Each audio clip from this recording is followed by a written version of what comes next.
Boa tarde, meus amigos. Boa tarde, minhas amigas.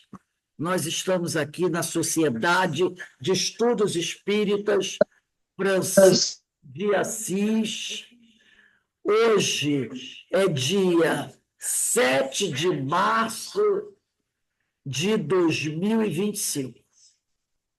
E nesse horário, né, nós estudamos essa obra, Conversando com os Espíritos na Reunião Mediúnica, obra de Terezinha Oliveira. E hoje nós vamos começar o capítulo 10, que tem por título Concluindo a Manifestação. Mas antes de nós iniciarmos aqui a nossa aula, né, o nosso estudo, vamos elevar o nosso pensamento ao alto, a Deus, nosso Pai, a Jesus, o nosso mestre, o médico das almas, a Francisco de Assis, aos espíritos amigos, que estão sempre ao nosso lado, nos ajudando para que a gente possa crescer, progredir, né? Melhorar cada vez mais na graças ao Senhor. E, como diz o outro, mãos à obra, né? Vamos trabalhar a nossa conduta, o nosso comportamento, o nosso pensamento, para que a cada dia a gente melhore, pedindo a Deus também que abençoe a nossa família, nossos amigos, nossos bons propósitos e aqueles irmãos que estão mais necessitados, né?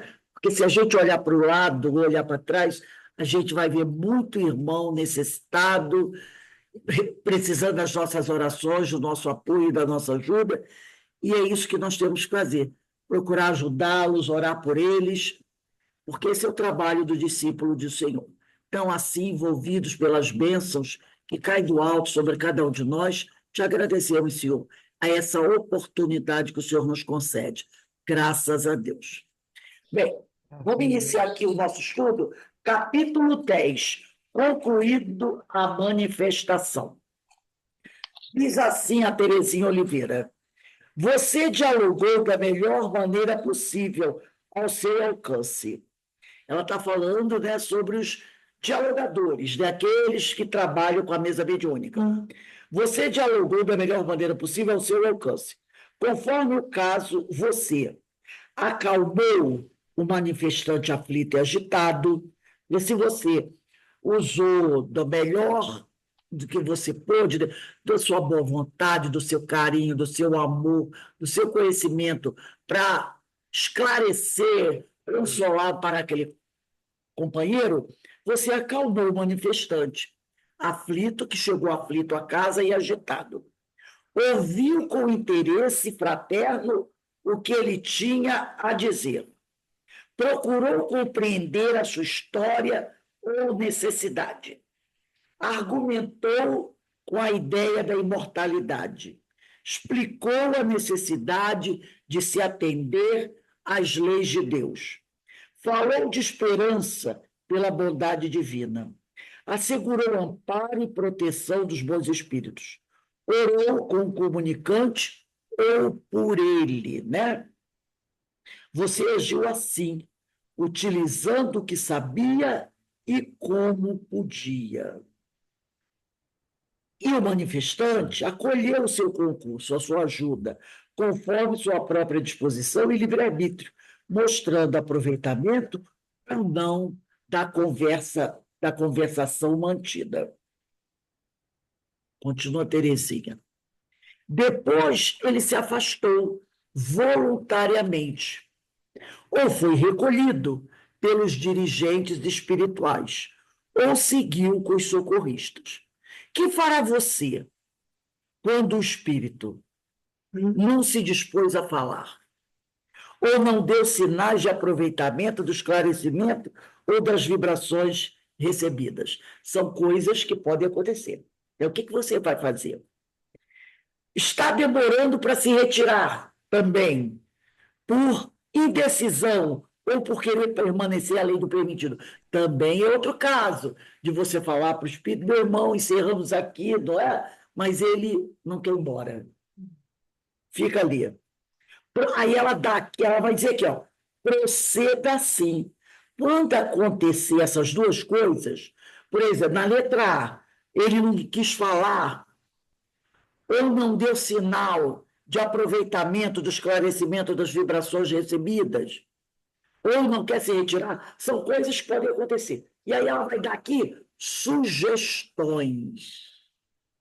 Explique fraternalmente ao espírito os prejuízos que sua atitude está causando ao médium. Porque toda vez que o médium, né, o espírito, cria essa situação, né, de conflito, ele estará trazendo algum prejuízo ao médium. Então, cabe ao doutrinador explicar fraternalmente ao espírito os prejuízos que sua atitude está causando ao médium. Desgaste fluídico, impressões penosas, etc. Também poderá estar causando prejuízo ao trabalho da reunião. Outros espíritos precisam ser atendidos. Em seguida, peça ao espírito que se afaste. Então, você tenta esclarecê-lo, falando com ele, né, que, de alguma forma, aquela atitude dele. Boa tarde, Vera. Vera e José Marcos estão aqui conosco. Então, ele está mostrando que aquela atitude dele está trazendo incômodo para o médium e também para os outros companheiros dele desencarnados, né? Então, ele pede ao espírito que se afaste para que não venha causar mais dano.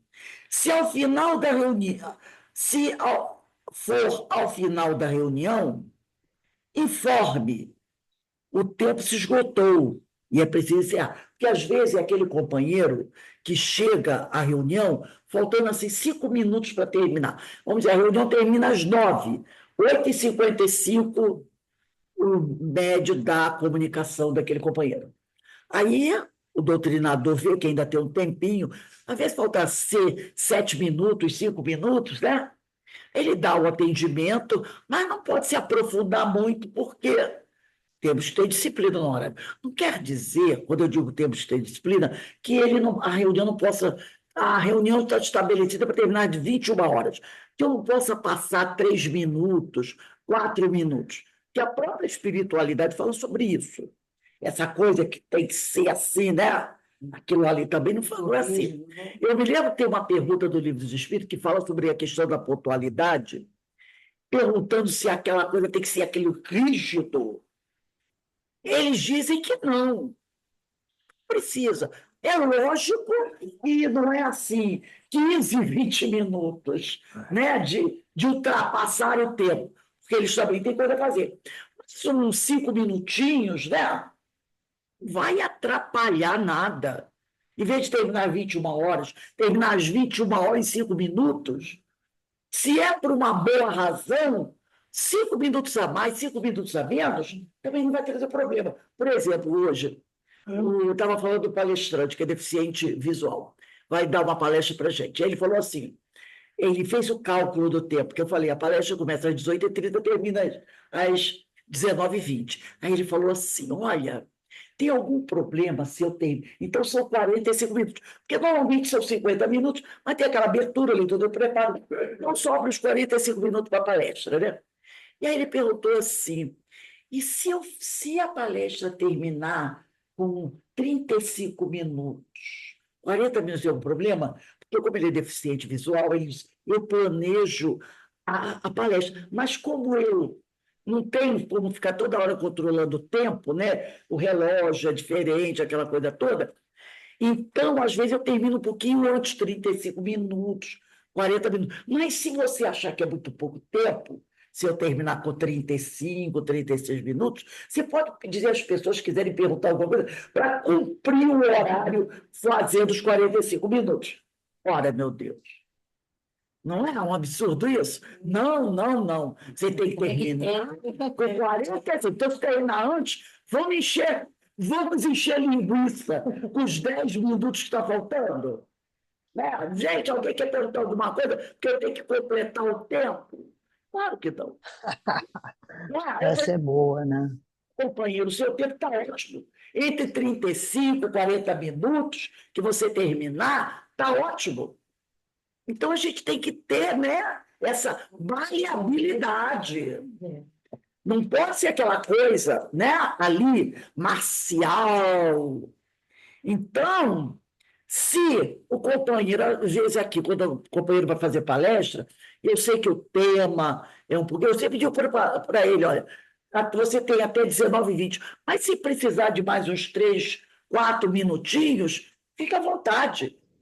Porque às vezes a pessoa quer completar um pensamento e o tempo já estourou. Vai cortar? Não, o que é mais importante?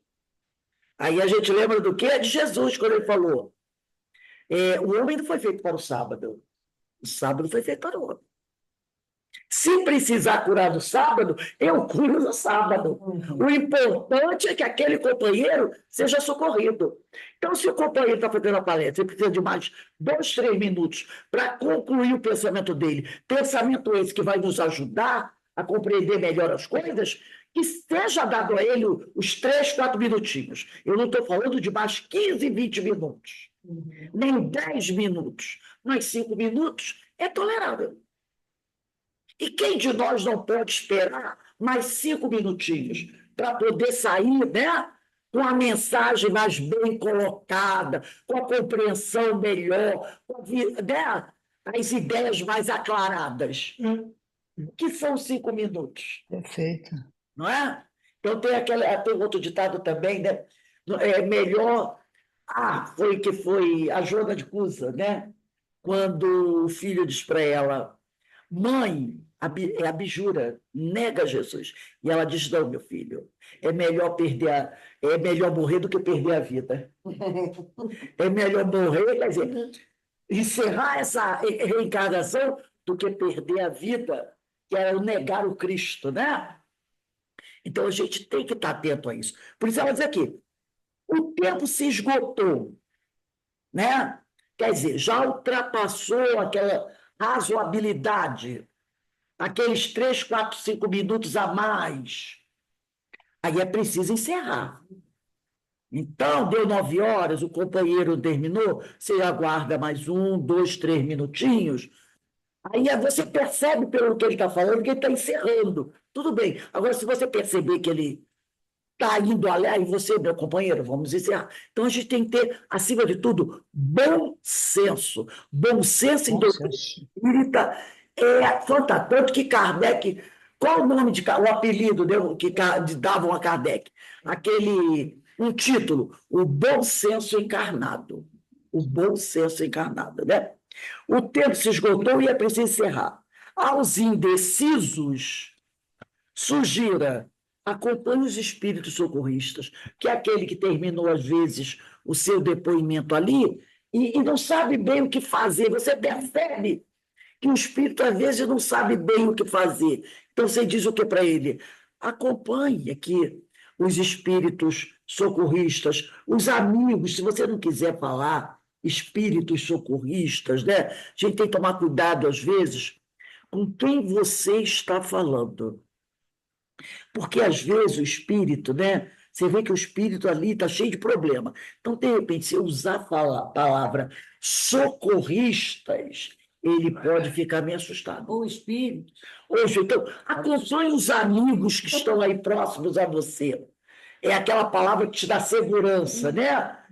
Jesus não falou que a melhor palavra para ele, no estudo que nós fizemos agora da Boa Nova, a melhor palavra que ele encontrou, a palavra mais perfeita para se referir a nós, foi amigos.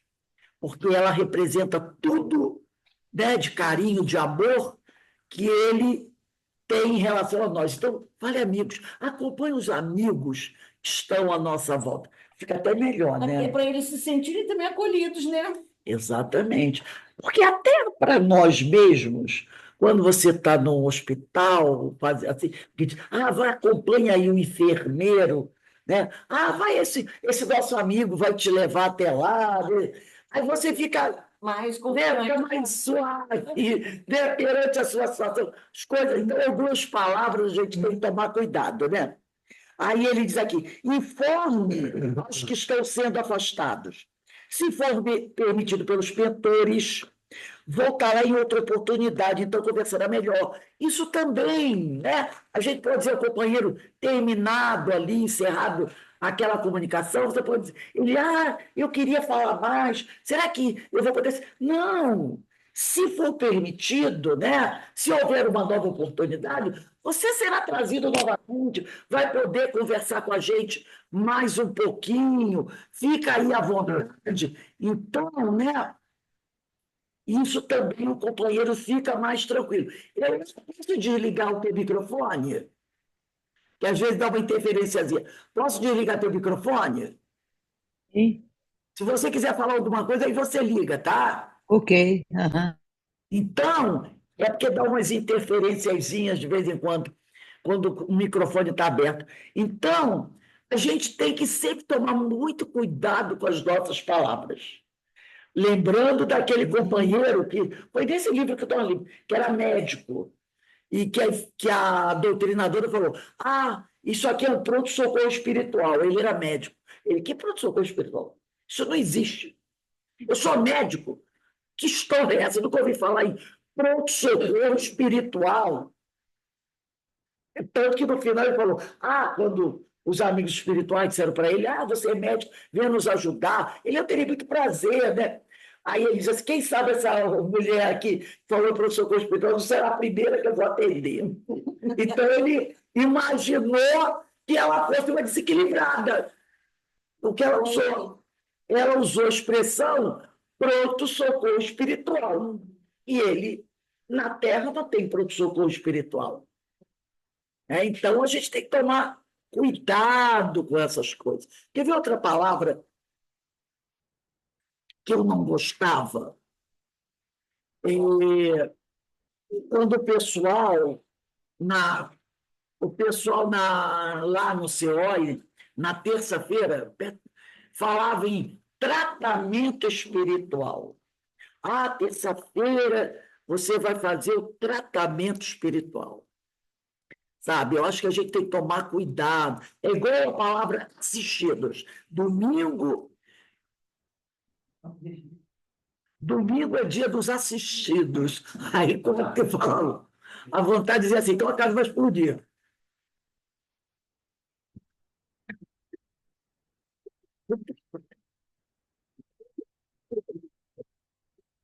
Porque a gente diz assim, então a casa vai explodir. Porque quem não é assistido do planeta Terra?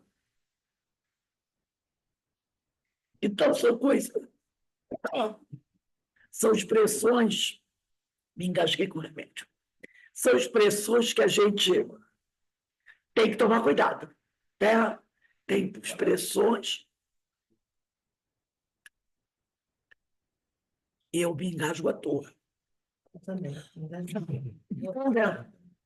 A gente tem que tomar cuidado. Então, quando ele diz aqui, se for permitido pelos mentores, o amigo voltará em outra oportunidade, então conversará melhor.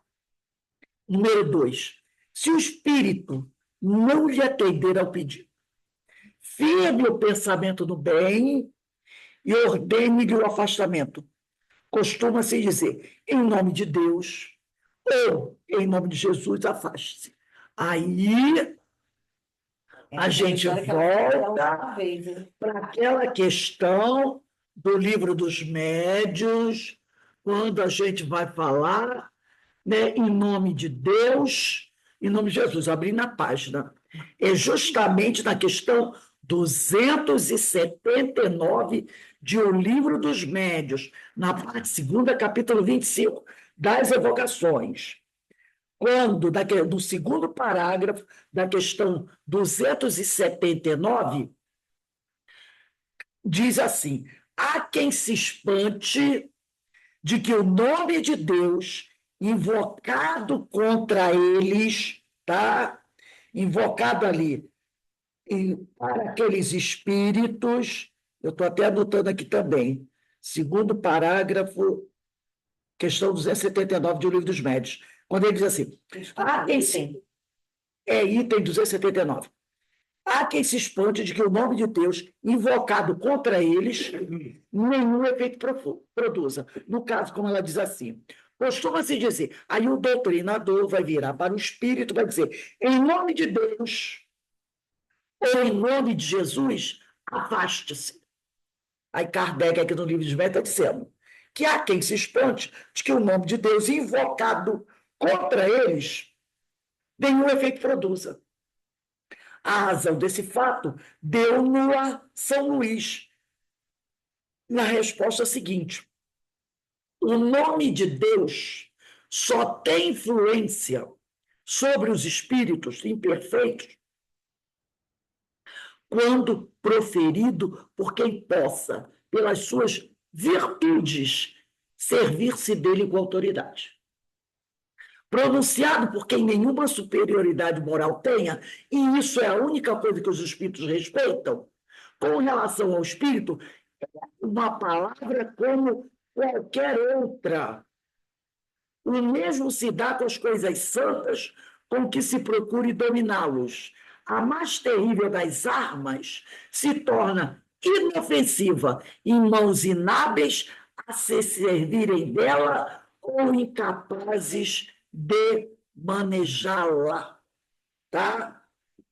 E no início da questão 279, Kardec diz assim: ninguém exerce ascendente sobre os espíritos inferiores, senão pela superioridade moral. Então, quando a Teresinha está dizendo assim, costuma-se dizer, em nome de Deus ou em nome de Jesus, afaste-se, aquele que diz isso tem que ter superioridade moral. E se não disser, o espírito vai dar gargalhada. Quem é você para falar em nome de Deus? É o que ele vai ser. Quem é você para falar em nome de Deus, em nome de Jesus?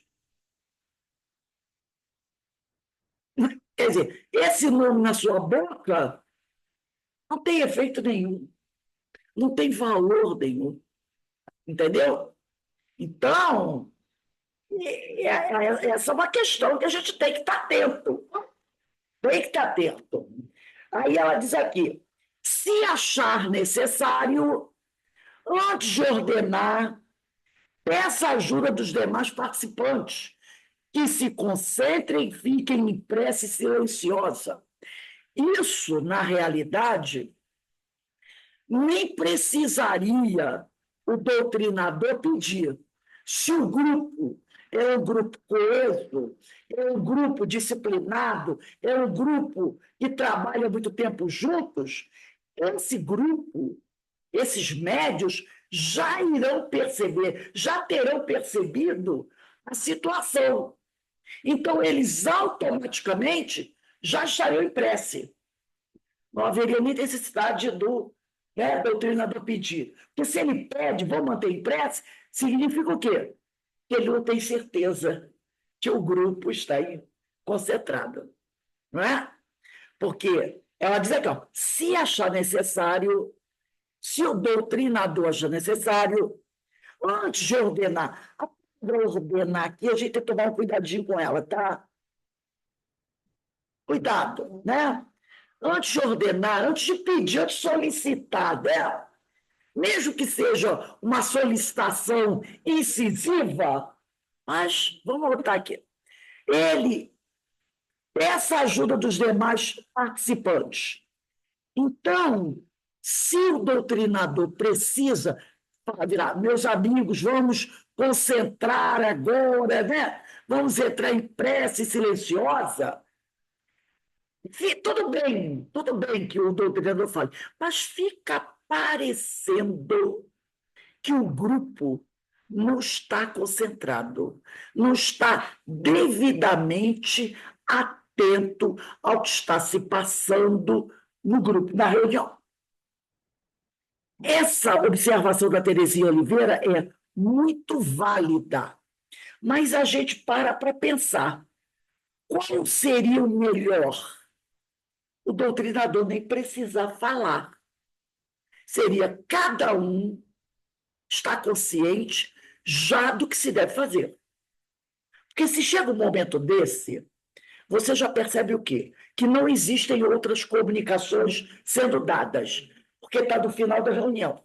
Normalmente deve ser apenas essa. Então, todos os outros médios já não estão dando comunicação.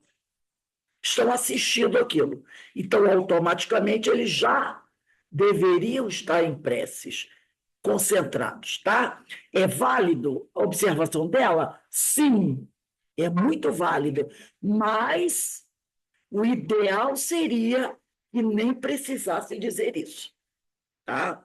E aqui ela traz outra observação. Você também pode pedir ao médium que se desconcentre, interrompendo a comunicação e voltando ao estado normal.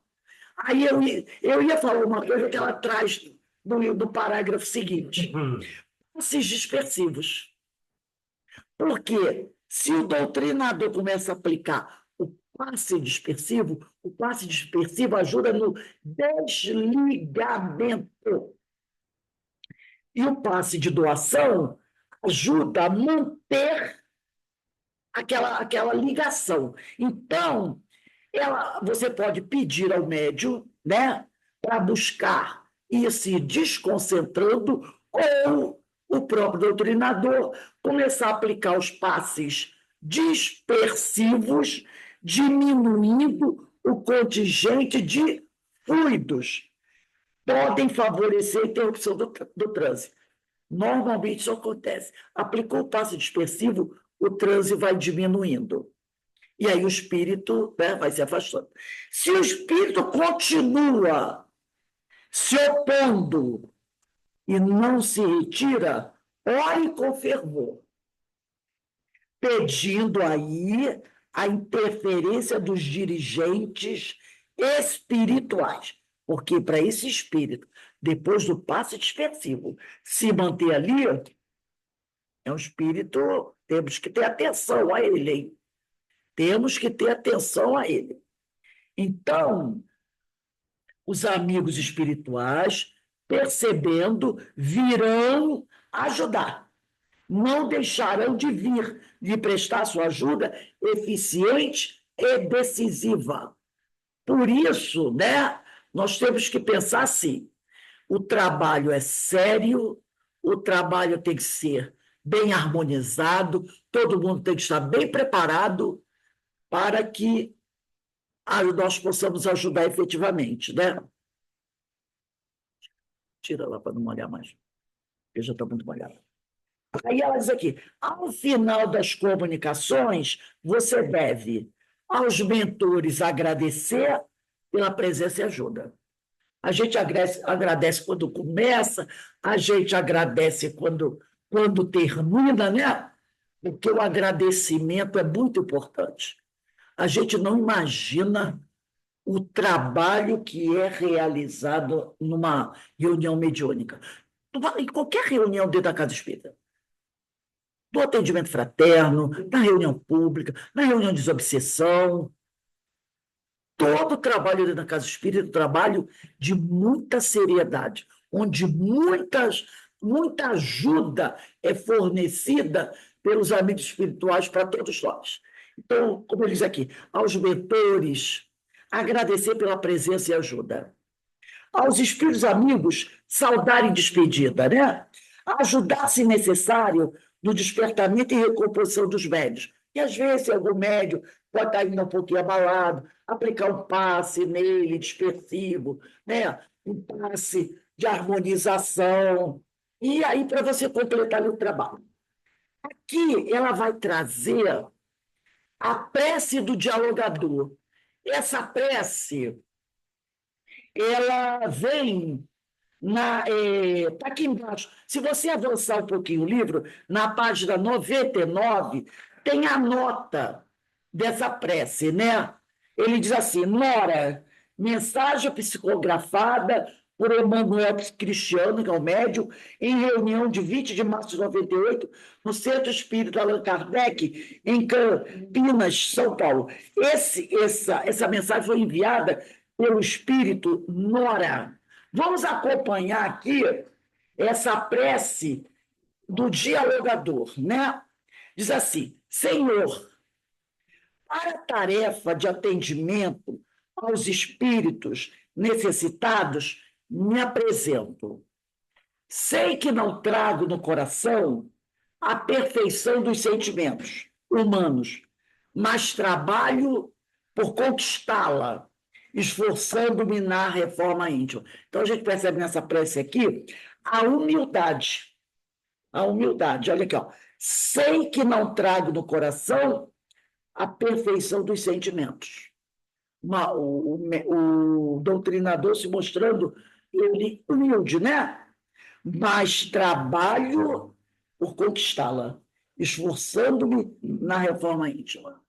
Na realidade, o que ele tá trazendo aqui para todos nós é uma frase que todos nós deveríamos sempre colocar nas nossas preces. É o segundo parágrafo aqui da prece do dialogador.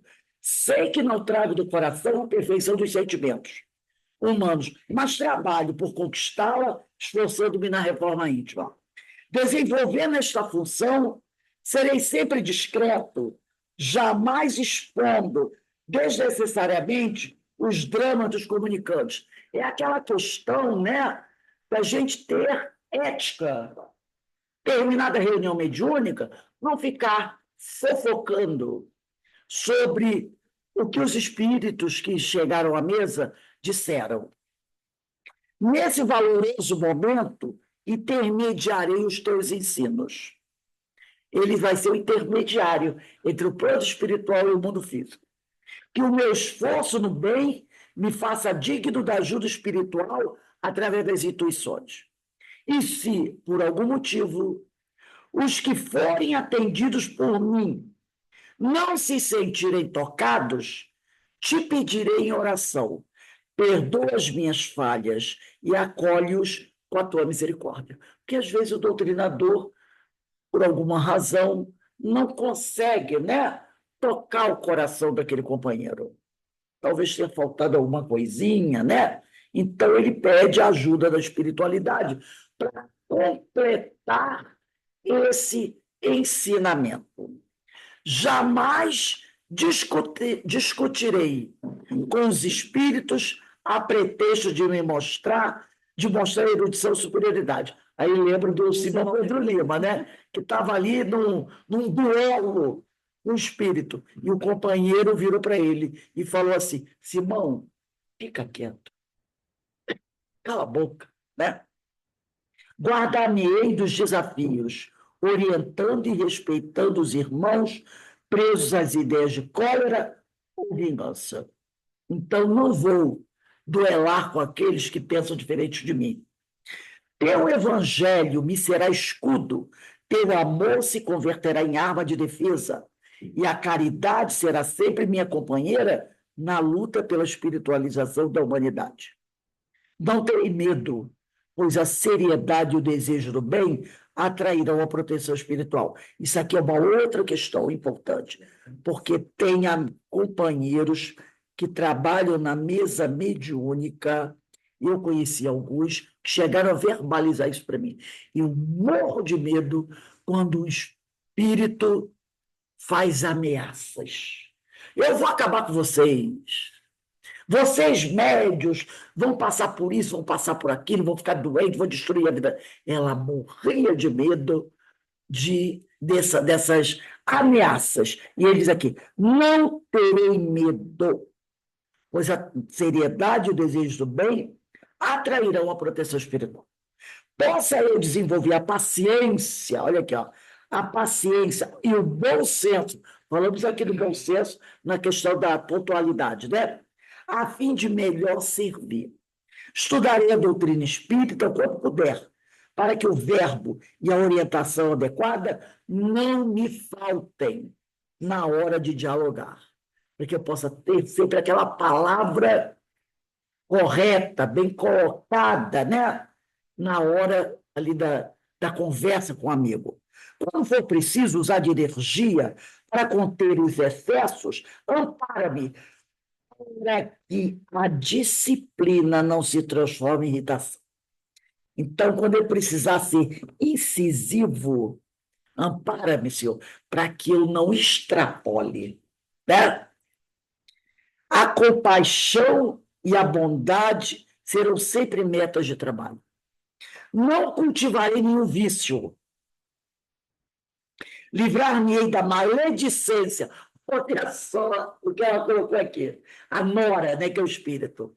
Não cultivarei nenhum vício. Aí o outro diz assim: não posso comer muito, não posso sair, não posso beber muito, não posso isso, não posso ir à festa, não posso isso, aquilo. Tudo bem, a gente sabe, né, que essas coisas fazem parte. Mas olha como olha o exemplo que ela dá aqui de vício. Livrar-me-ei da maledicência e me esforçarei por domar minhas más tendências, conquistando assim a autoridade moral. Ela coloca como primeiro item a maledicência, que é um vício. É um vício. Como eu já falei para vocês, eu assisti uma vez, há muitos anos, uma palestra onde um rapaz, palestrante, jovem até, devia ter uns 30 e poucos anos. E ele estava falando justamente, né, do Evangelho e sobre virtudes. E ele falou: gente, como eu sofri na minha vida, já palestrante, já espírita, já palestrante, porque eu tinha um vício terrível. E como foi difícil para mim me livrar desse vício. E ele ainda falou assim: eu ainda não me consegui me livrar. Sabe qual é o vício, gente? Eu adoro uma fofoca. Ele falou, aí todo mundo começou a rir. Eu adoro uma fofoca. Quando alguém chega e diz para mim assim: Fulano, tem umas coisas para te contar, ele diz: senta aqui e pode falar. Ele diz: eu adoro uma fofoca. Gente, um homem jovem falar isso numa plateia. Ele disse: eu estou trabalhando isso ainda, porque como é difícil. Eu adoro saber das coisas. Quando alguém chega, eu adoro uma fofoca. Eu nunca esqueci isso. Ela diz aqui: isso é um vício, falar da vida alheia, criticar a vida alheia. Tem uma passagem no Evangelho que diz assim: se seus olhos são motivos de escândalo, arranca-os, que é melhor entrar no reino dos céus, né, sem eles, assim. Então, o que está falando? Está falando para arrancar o olho? Não. Se você tem um vício que provoca escândalos, cuide de eliminá-los, de acabar com eles, para que você, né, que esse vício não seja um impedimento, um obstáculo para que você possa conquistar o reino dos céus, para que você possa crescer e progredir. Por isso ele diz: se seus olhos são motivos de escândalo, arranca-os. Olhos por quê? Porque ele fala que é com o olho que o pessoal vê o que as outras pessoas estão fazendo, né? E vão meter malho. Mas ele fala, é da língua, né? Então, que é nosso pensamento. Ver alguma coisa, a primeira coisa, já pensar mal sobre aquilo, e a gente sabe que isso já causou até a morte das pessoas, né? Então, não cultivarei meu vício. Por isso que na questão 919 do Livro dos Espíritos, né? Pega aqui para mim, por favor, o Livro dos Espíritos. Na questão 919, Kardec, né? Ele vai fazer aquela pergunta aos espíritos. É uma pergunta que eu acho muito interessante. Ele diz assim: qual o meio prático mais eficaz que tem o homem de se melhorar nesta vida, né? De se melhorar nesta vida e de resistir à atração do mal? Ora, a gente sabe que o vício é um mal, seja ele o vício que for, seja ele o que for. E os amigos espirituais diz: um sábio da antiguidade vos disse: conhece-te a ti mesmo. Aí Kardec, né, na questão 919A, pergunta: conhecemos toda a sabedoria desta máxima. Quer dizer, nós já ouvimos essa frase de Sócrates várias vezes. Porém, a dificuldade está precisamente em cada um conhecer a si mesmo. Eu já vi essa frase muitas vezes, mas como é que eu faço para me conhecer? Qual o meio de consegui-lo? Na 919, Agostinho vai dizer: fazia o que eu fazia quando via na Terra. Ao final do dia, interrogava a minha consciência, passava revista ao que fizera e perguntava a mim mesmo se não faltara algum dever, se ninguém tivera motivo de me queixar. Foi assim que cheguei a me conhecer e a ver o que em mim precisava de reforma. Então, como eu faço para eliminar os meus vícios? Conhece-te a ti mesmo. E ele aqui mostra como fazer isso. Se analise, se observe. Mas como a gente tem os olhos à frente da face, a gente só quer olhar para o outro e analisar o outro. Olhe-se no espelho, se é difícil fazer, olhe-se no espelho, né?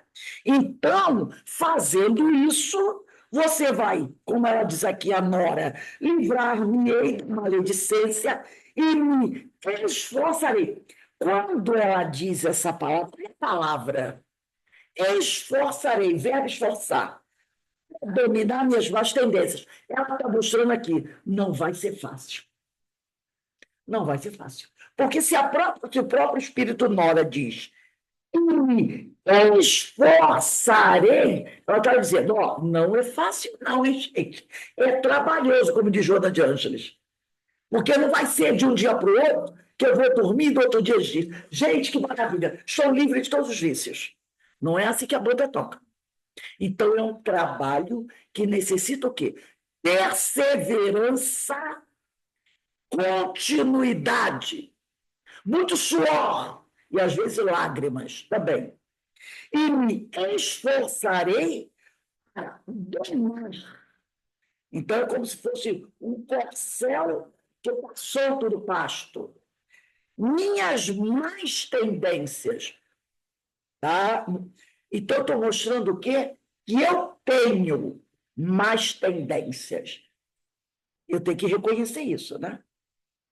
Conquistando assim a autoridade moral. Então, a Nora está dizendo que se você não fizer isso, se você não se livrar da maledicência e se esforçar para domar as más tendências, você não vai conquistar a autoridade moral. E quando você disser para o Espírito assim, em nome de Deus, saia, ele vai rolar no chão e vai rir de você. Porque ele vai saber que a palavra Deus na sua boca não tem valor nenhum. Aí continua Terezinha. E acima de tudo, mestre, ajuda-me a dialogar com a própria consciência. Quando as imperfeições me assemelharem aos espíritos desequilibrados, a fim de testemunhar no íntimo que verbalizo as reuniões. Aqui é a própria questão do capítulo 19A, do Livro dos Espíritos. Quando eu fizer aquilo que Agostinho fazia todas as noites, mestre, ajuda-me a dialogar com a própria consciência quando as imperfeições me assemelharem aos espíritos equilibrados. Porque nesse momento que eu estou fazendo essa autoverificação, eu tenho que ter a força de reconhecer que eu tenho problemas. E aí eu peço ajuda para o Senhor tirar a venda dos meus olhos. Né? A fim, né, quando as imperfeições me assemelharem aos espíritos desequilibrados, a fim de testemunhar no íntimo o que verbaliza as reuniões, para que a minha conduta seja semelhante ao que eu falo, para não dizer aquele detalhe, né? Eu falo uma coisa e faço outra. Para que o que eu falo é o que eu faço. Que eu seja o verdadeiro exemplo. Ouve, Senhor, a minha prece e ampara-me no atendimento aos necessitados, para que o diálogo se transforme em ferramenta de libertação e redenção espiritual. Né? Então, que o Senhor ouça essa minha prece que ela fez aqui, né? E que nos ajude na hora que estivermos ali para ajudar aqueles que mais necessitam, para que a nossa conversa ela produza, né, frutos, que ela seja um meio de auxílio àquele companheiro que está ali necessitado de uma palavra de esclarecimento, de um carinho, né? Então, linda essa prece do Espírito Nora, né? Vem encerrar esse capítulo. Vamos passar aqui para a terceira parte, que ainda tem aí um tempinho. Terceira parte, ela vai falar de exemplos e casos. Então, nessa terceira parte, tem o seguinte título, capítulo 1. Que exemplos vamos oferecer? Né? Não tem aquela exemplo arrasta? Precisamos reiterar que nosso objetivo, diz a Terezinha Oliveira, ao dialogar com os espíritos nas reuniões mediúnicas, não é de simples pesquisa sobre os comunicantes, mas sim o propósito cristão de consolar, reerguer o ânimo, esclarecer e encaminhar os espíritos que nelas mais se manifestam, os necessitados de ajuda e orientação. Então, o diálogo, né? O objetivo do diálogo com os espíritos que chegam à reunião mediúnica, né? É o de consolar aquele companheiro, reerguer o ânimo, esclarecer e encaminhar os espíritos que ali chegam, né? São esses que estão necessitados de ajuda e orientação. Não é fazer a cabeça de ninguém, nem é doutrinar, né, no sentido cru dessa palavra, doutrinar. O objetivo deste livro, que é Conversando com os Espíritos na Reunião Mediúnica, da Terezinha Oliveira, da editora Allan Kardec, é auxiliar na preparação de quem se disponha a colaborar no atendimento aos espíritos que se comunicam nas reuniões mediúnicas. Então, é um livro que tem por objetivo auxiliar o candidato ao trabalho de médium, dialogador, né? Médio esclarecedor, doutrinador, vai depender da nomenclatura que a pessoa usa, né? Ela usa muito médio dialogador, né? Esse é o objetivo, de auxiliar essas pessoas. Mas não se pense que os exemplos que oferecemos sejam suficientes para que alguém se torne um perito dialogador, pois constitui pequena amostra de quantos casos e situações podem surgir na reunião mediúnica. Então, pode aparecer casos inimagináveis. De repente, pode aparecer um caso que você diz assim, gente, nunca vi um caso desse. Esse é... Por que isso? Porque a gente está tratando de seres humanos. E com seres humanos podem acontecer as coisas mais inusitadas. Então, você não pode fazer um catálogo de possibilidades. Aí eu faço uma lista de 100 casos. Eu vou preparar a doutrinação para esses 100 casos aqui. Aí aparece uma que você diz assim, isso não estava na minha lista. Bem, não poderia já ter. Deixa eu entender que esse caso não estava na minha lista. Então, a gente tem que se preparar, porque tudo pode acontecer, né? Então, ela diz aqui, esperamos, sim, que possam dar aos interessados uma ideia de quem são e como estão os espíritos comunicantes, quando comparecem à reunião mediúnica de uma casa espírita, e como podemos com eles dialogar com proveito, se queremos ajudá-los fraternalmente. Se fôssemos registrar por escrito o inteiro teor dos diálogos mantidos com os espíritos necessitados, ocuparíamos muitas páginas mais, tornando inviável que pudéssemos apresentar o mínimo de exemplos necessários. Então, não dá para ela trazer todos os casos, né? Não dá. Ela selecionou-os, somente registramos por inteiro alguns casos, como de um espírito que se sentia extremamente magoado e, por isso, se fizera rebelde e agressor, o de outro que agia comandado por espíritos malévolos, e que dizia ter se suicidado por amor. Quanto aos demais diálogos, optamos por extrair de cada um o trecho mais interessante ou expressivo para oferecer a apreciação do leitor. Então, Alguns casos ela traz por inteiro e outros ela traz alguns trechos apenas para ilustrar. Notam-se nesses trechos os motivos mais comuns da ação dos espíritos comunicantes e os principais argumentos que podemos usar para esclarecê-los e convidá-los à renovação de atitudes. Realmente, esse trabalho de você trazer exemplos é muito bom.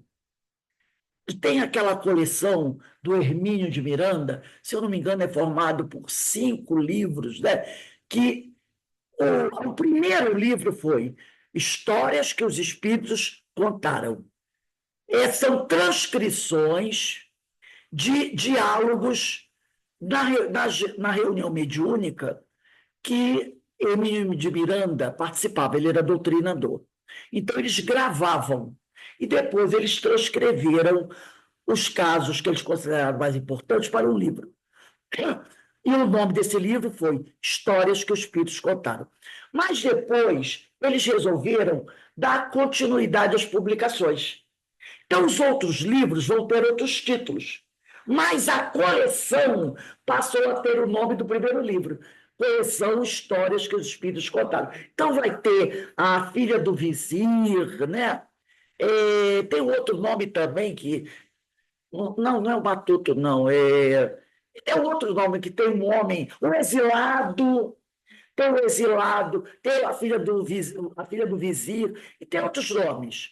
A Moça da Ilha, ou a Dama, não sei de quê. São 5 livros, sendo que o primeiro é Histórias que os Espíritos Contaram. E os outros 4. Dois que eu lembro é o exilado e a filha do vizir. Tem mais 2 que eu não lembro o nome.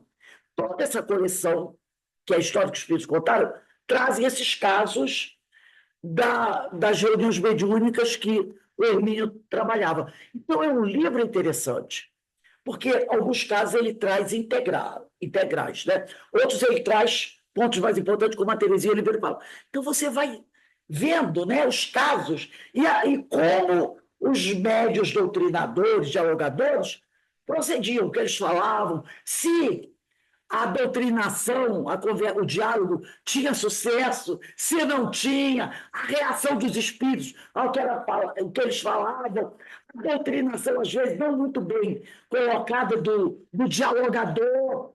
Então, ele traz tudo. Realmente é um manancial de conhecimento. Na próxima aula, eu vou ver se eu boto... Na próxima aula, não. Essa semana, eu vou ver se eu boto do grupo o nome dos 5 livros. Quem quiser adquirindo no sebo, né? Vai lendo, é muito interessante. E você vai conquistando ali bastante conhecimento e vai servir de auxílio. É lógico que você não vai copiar a doutrinação, mas vai servir de subsídio. Então, como ela diz aqui, né? Notam-se nesses trechos os motivos mais comuns da ação dos espíritos comunicantes e os principais argumentos que podemos usar para esclarecê-los e convidá-los à renovação de atitude. Porque, de repente, você pode pegar um espírito com uma problemática semelhante àquela. E você diz, poxa, quem sabe eu poderia usar esse argumento. Destaquemos nesta coleção de diálogos, diz a Terezinha Oliveira, o caso de uma identidade comprovada, porque nele aproveitamos para esclarecer como aprendemos ao longo de anos que o objetivo maior das comunicações dos espíritos, nos serviços do Centro Espírita Allan Kardec, lá em Campinas, onde ela trabalhava, não é o correio pessoal, as notícias familiares, que exigiriam a perfeita identificação dos manifestantes, e sim o atendimento de espíritos anônimos, mas sempre nossos irmãos espirituais, que o alto nos traz para acolhimento e auxílio. Então, ela está mostrando aqui que o objetivo na reunião mediúnica, do intercâmbio, não é ficar sabendo notícia da parentada, né, que já descarnou, mas sim o amparo, o auxílio aos espíritos que chegam ali anônimos, mais necessitados de esclarecimento. Os exemplos que trazemos, né, como ela disse, o atendimento de espíritos anônimos, mas sempre nossos irmãos espirituais, que o alto nos traz para acolhimento e auxílio. Os exemplos que trazemos à consideração do leitor foram todos recolhidos nas reuniões mediúnicas de nossa casa espírita. Além de casos obtidos por nossa própria experiência, ela como médium, Valemos-nos também do trabalho de muitos dos dialogadores que nela atuam, porque Terezinha Oliveira foi médium e dialogadora. E devotadamente, a que nela atuam anônima e devotadamente, e a quem rogamos que Deus os abençoe.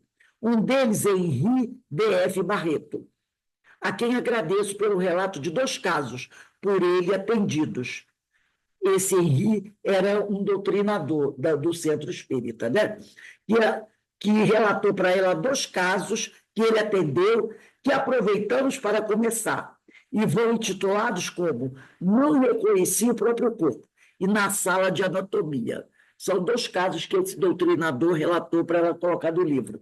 Colocar nessas próximas páginas que nós vamos estudar aqui. Menção especial merece Ana Maria Chequishinato, né? Chequishinato, que vem registrando muitos exemplos de diálogos e anualmente ministra o nosso curso de dialogadores. Então, no Centro Espírita Allan Kardec tem o curso de preparação de dialogadores. E essa Maria Chequishinato é que coordena esse curso. Indispensável, diz a Terezinha sobre esse curso, indispensável para a preparação de novos trabalhadores nesse meritório mistério. Então, ela diz que é importante que aquele que deseja ser um dialogador faça cursos desse tipo. E nos prestou valiosa colaboração. Na realidade, ele tem que estudar o Pentateuco, né? Tem que ter uma boa base do Evangelho, e esse curso de dialogadores, é claro, que deve ser um curso baseado no Evangelho e muitas obras do Pentateuco, né? Além de Leon Denis, Ivone da Mara Pereira, né? E outros. Mas ela deixa aqui bem claro a necessidade de uma boa preparação para você trabalhar na área da mediunidade, principalmente na função de dialogador. Porque, caso contrário, se você não fizer isso, você pode ter grandes problemas.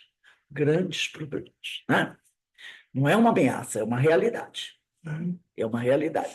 Como ela até colocou aqui, se eu não me engano, quando você vai manusear, né, algo sem estar realmente preparado, você pode ter grandes decepções, né?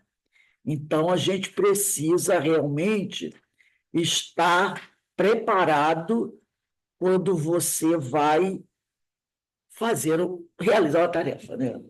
Assim, você tem que ter um certo Você quer atender conhecimento. alguém, você tem que se preparar para atender da melhor forma possível. Exatamente. E não fazer assim, né? É o como você, né? famoso qualquer coisinha. Isso. Qualquer coisinha é perigo à vista, né? Então, gente, semana que vem, dia 14, nós vamos começar o capítulo 2 da 3ª parte, tá, desse livro. Então, dia 14/3, vamos fazer Como se dizia antigamente, né, Rose? Para quem é bacalhau claro. sim, né? Como diz também, acho que é Goethe, filósofo alemão, né? A pior coisa que existe é a boa vontade aliada à ignorância. Como diz o outro, né? É cego guiando cego, ambos vão para o abismo. Então, meus irmãos, vamos dar uma paradinha agora. Quando for 17h20, nós retornamos para o estudo dessa obra maravilhosa que todo trabalhador da área da mediunidade precisa conhecer, o Livro dos Médiuns, tá bom? Daqui a pouco a gente volta. Que o Senhor nos abençoe e nos fortaleça.